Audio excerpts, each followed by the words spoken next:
ଜାଣିଥିବେ ଆମର ଡ୍ରାଇଭର ଭାଇମାନେ ବହୁତ ଦିନ ଧରି ଆନ୍ଦୋଳନ କରୁଥିଲେ। ସେମାନେ ଯେଉଁଭଳି ଭାବରେ ତାଙ୍କର କିଛି ନ୍ୟାଯ୍ୟ ଦାବି ଥିଲା, ସେମାନେ ବିଭିନ୍ନ ପ୍ରକାର ଏଜେଣ୍ଡା ରଖିଥିଲେ।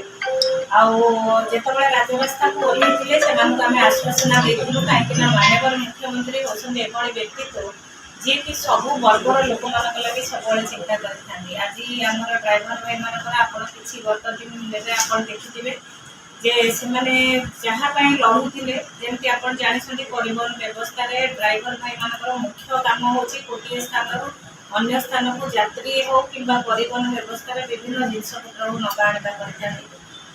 ତାଙ୍କ ନିଜ ଜୀବନକୁ ମଧ୍ୟ ବିପଦରେ ପକାଇ ଜଣକୁ ପରିବହନ ବ୍ୟବସ୍ଥାକୁ ଯଦି ସୁରୁଖୁରୁରେ ପହଞ୍ଚେଇବେ ସେ ବ୍ୟବସ୍ଥାରେ ସେ ସହଯୋଗୀ ହେଇଥାନ୍ତି। ମୁଁ ତାଙ୍କୁ ବହୁତ ବହୁତ ଧନ୍ୟବାଦ ଦେଉଛି। ତାଙ୍କର ଯେଉଁ ଆନ୍ଦୋଳନ କରିଥିଲେ ମାନ୍ୟବର ମୁଖ୍ୟମନ୍ତ୍ରୀ ଶୁଣିଲେ, ଆଉ ତାହା ଲାଗି ଗୋଟେ ବୋର୍ଡ ଗଠନ ହେଲା, ଯେଉଁ ବୋର୍ଡରେ ଆମେ ଫାଷ୍ଟ ଫେଜ୍ରେ ଗୋଟେ ମିଟିଂ କରିଥିଲୁ। ଆଉ ଆଜି ଦ୍ୱିତୀୟ ମିଟିଂ ରଖିଛୁ ଏବଂ ଆଜି ଇନାଗ୍ରେସନ୍ କରୁଛୁ। ତାଙ୍କ ଲାଗି ଆମେ RTO 1 କ୍ୟାମ୍ପସ୍ ଭିତରେ ଗୋଟେ ଅଫିସ୍ କରାଯାଇଛି, ଯାହାର ଅଫିସ୍ରେ ଆମେ ତାଙ୍କର ଯାହା କାମ ପଡ଼ିବ ସେମାନେ ଏଠିକି ଆସିବେ। ଆମର ଟ୍ରାନ୍ସପୋର୍ଟ କମିଶନର ମୋ ପାଖେ ଉପସ୍ଥିତ ଅଛନ୍ତି, ସେ ସବୁବେଳେ ସହଯୋଗ କରିଛନ୍ତି, ବିଭିନ୍ନ ତାଙ୍କର ଦାବିକୁ ଉପସ୍ଥାପନ କରିଛନ୍ତି। ତାଙ୍କୁ ମଧ୍ୟ ଧନ୍ୟବାଦ ଦେଉଛି।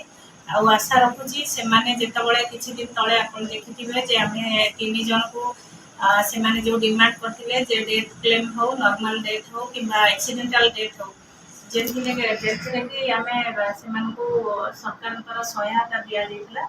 ତେଣୁ ନିଶ୍ଚିନ୍ତ ଗୋଟିଏ ବି ଜୀବନ ମୂଲ୍ୟବାନ, ଯେଉଁଥିଲାଗି ମାନ୍ୟବର ମୁଖ୍ୟମନ୍ତ୍ରୀ ଅହରହ ପ୍ରୟାସରେ ଆଜି ସାରା ଓଡ଼ିଶା ନୁହଁ, ଭାରତ ନୁହଁ, ସାରା ବିଶ୍ୱରେ ଓଡ଼ିଶା ଗୋଟେ ପରିଚୟ ତିଆରି କରିଛି। ତେଣୁ ମୁଁ ନିଶ୍ଚିତ ଭାବରେ ଆଜିର ଦିନରେ ମୋର ସବୁ ଡ୍ରାଇଭର ଭାଇମାନଙ୍କୁ ବହୁତ ବହୁତ ଶୁଭେଚ୍ଛା ଓ ଅଭିନନ୍ଦନ କରୁଛି। ଜୟ ଜଗନ୍ନାଥ।